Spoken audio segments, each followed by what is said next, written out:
بسم اللہ الرحمن الرحیم۔ آج ہم شروع کرتے ہیں سورۃ البقرہ کی آیت نمبر 204۔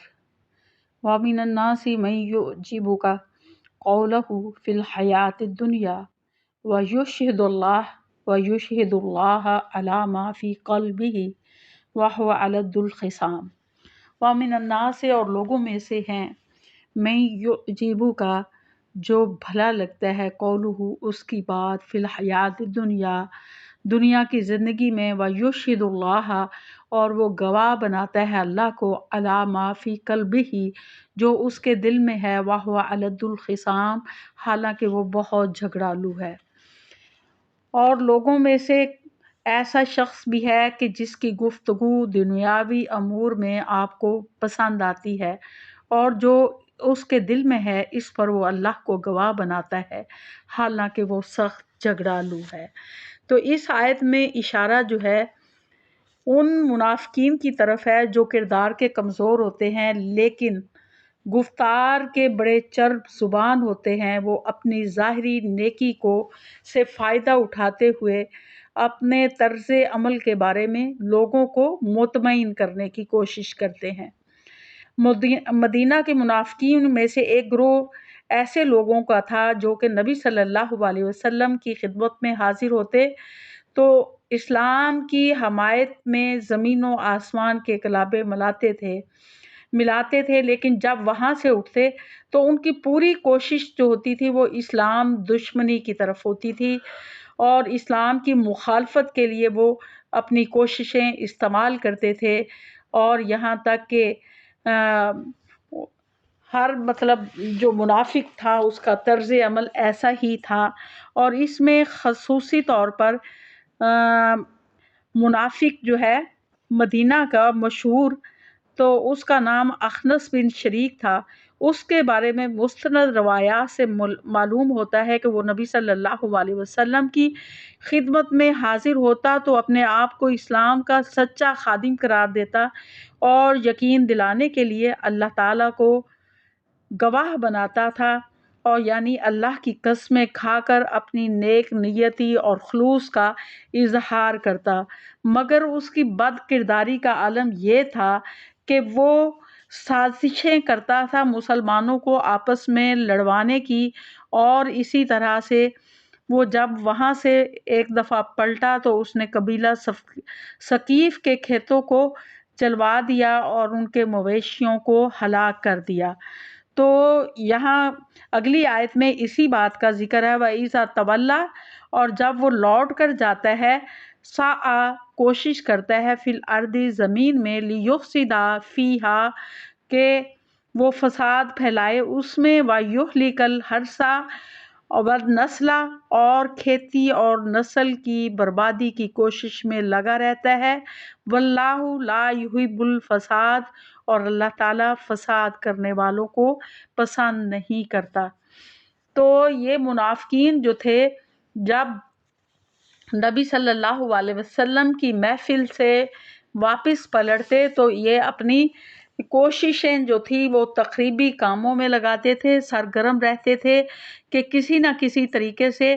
مسلمانوں کو نقصان پہنچائے، اور وہ سازشیں کرتے تھے۔ تو کہا گیا کہ اگر ان کو کوئی اقتدار اگر نصیب ہو جاتا ہے تو ان لوگوں کی یہ کوشش ہوتی ہے کہ زمین کے اندر یہ فساد پھیلائیں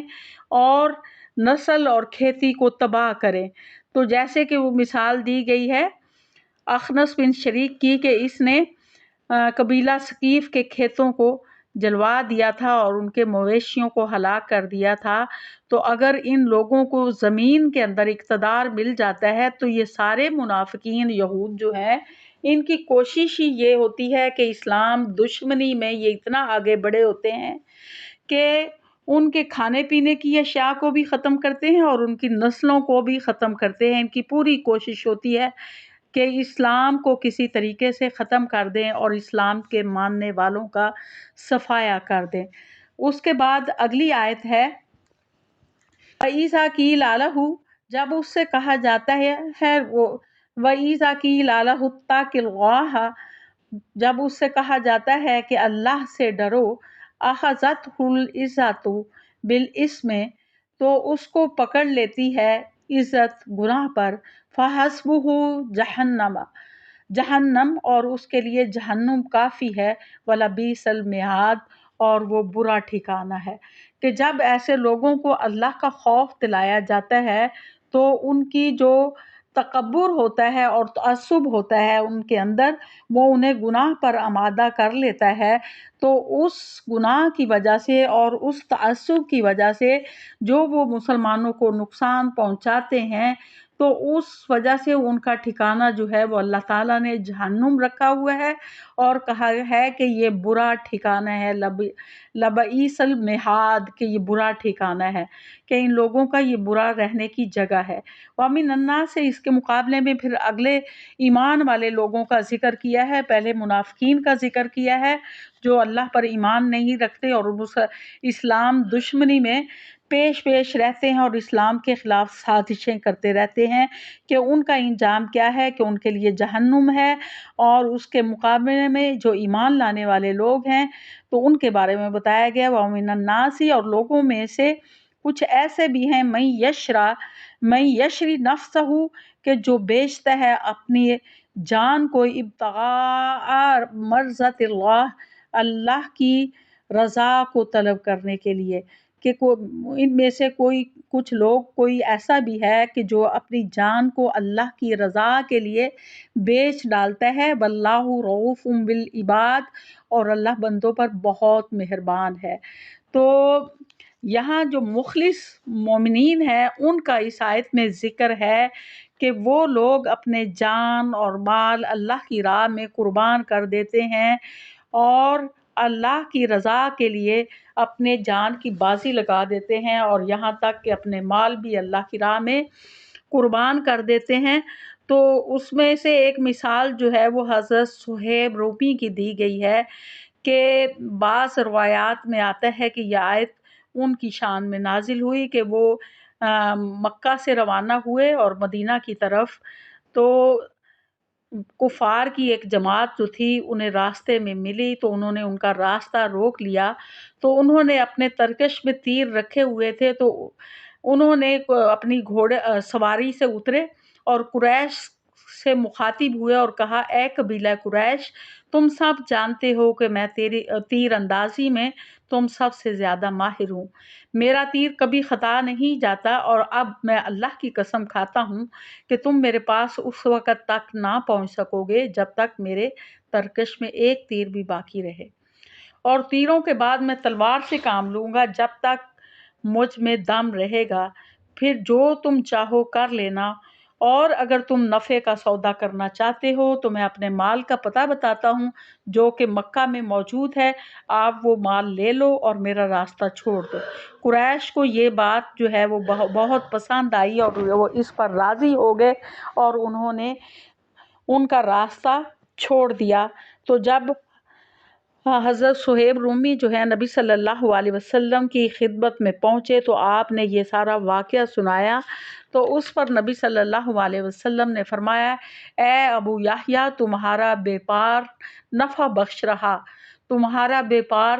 نفع بخش رہا، یعنی تمہارا سودا جو ہے یہ نفع بخش رہا۔ تو اس میں ان کی مثال دی ہے کہ وہ اپنے مال کو بھی انہوں نے اللہ کی راہ میں قربان کر دیا، اور اپنی جان بھی تیار تھے قربان کرنے کے لیے۔ تو یہاں عمومی طور پر مومنین کا ذکر ہے جو کہ اپنے مال اور جان جو ہیں وہ اللہ کی خاطر قربان کرنے کو ہمیشہ تیار رہتے ہیں۔ پھر اس کے بعد کہا گیا، یا ایھا الذین آمنوا ادخلوا فی السلم کافۃ، اے ایمان والو تم اسلام میں پوری طرح سے داخل ہو جاؤ، ولا تتبعوا خطوات الشیطان، اور نہ تم شیطان کے قدموں کی پیروی کرو، انہ لکم عدو مبین، کہ بے شک وہ تمہارا کھلا دشمن ہے۔ تو مومنین جو ہیں ان کو یہ حکم اللہ تعالیٰ نے دیا ہے کہ تم پورے کے پورے جو ہے اسلام میں داخل ہو جاؤ، یعنی تمہارے ہاتھ، پاؤں، کان، دل اور دماغ سارے اطاعت الہیہ کی طرف راغب ہو جائیں، اور تمام آپ کے اعضاء جو ہیں وہ اللہ کے حکم کی طرف کے احکامات ماننے کے لیے ہمیشہ جو ہیں وہ راضی رہیں۔ تو کہا گیا ہے کہ نہ صرف یہ ہے کہ عبادات پر اکتفا کرنا ہے اور نہ ہی صرف عقائد پر اکتفا کرنا ہے، بلکہ معاملات اور معاشرت سے متعلق جو معاملات ہیں وہ ان میں بھی اللہ تعالیٰ کے احکامات کی پیروی کرنی ہے، اور حکومت اور سیاست میں بھی، اور اسی طرح سے تجارت اور صنعت جو ہے، سب معاملات جو زندگی کے تمام معاملات میں ہیں، اس میں پوری اللہ تعالیٰ کے احکامات کی پیروی کرنا ہے۔ تو پھر یہ اسلام میں داخل ہونا ہے کہ نہ صرف اپنے ظاہری طور پر اپنے آپ کو اسلام میں داخل کرنا ہے، بلکہ باطنی طور پر سچے دل کے ساتھ اسلام کو قبول کر لینا ہے۔ اور ساتھ ہی مسلمانوں کو یہ بتایا گیا ہے کہ کسی بھی معاملے میں تم شیطان کے قدموں کی پیروی نہ کرو، کیونکہ شیطان جو ہے وہ تمہارا کھلا دشمن ہے، جس طرح قرآن پاک کے ہر مختلف جگہوں پہ یہ بتایا گیا ہے کہ یہ تمہارا کھلا دشمن ہے، کہ اس نے حضرت آدم اور حضرت حوا کو بھی جنت سے اپنے بغض کی وجہ سے، عداوت کی وجہ سے نکلوا دیا تھا، کیونکہ اس نے سجدے سے انکار کیا تھا، اس وجہ سے وہ اللہ کی بارگاہ سے نکل گیا تھا۔ تو اس سے کی وجہ سے اس نے آدم کے ساتھ جو ہے وہ دشمنی پیدا کر لی ہے، تو وہ انسان کو سیدھے راستے سے ہٹانے کی پوری کوشش میں لگا رہتا ہے۔ فَإِن زَلَلْتُم مِّن بَعْدِ مَا جَاءَتْكُمُ الْبَيِّنَاتُ فَاعْلَمُوا أَنَّ اللَّهَ عَزِيزٌ حَكِيمٌ۔ فَإِن زَلَلْتُم، اور اگر تم لغزش میں پڑ جاؤ، من بعد اس کے، ما جاءتکم البینات، جب آ جائیں تمہارے پاس کھلی نشانیاں، فاعلموا، پس جان لو، ان اللہ عزیز حکیم، بے شک اللہ تعالیٰ غالب حکمت والا ہے۔ کہ یہاں یہ بتایا گیا ہے کہ جب آپ کے پاس کھلی نشانیاں آ گئی، یعنی تعلیم اللہ کی آ گئی، اس کے بعد اگر انسان جو ہے وہ بھٹک جاتا ہے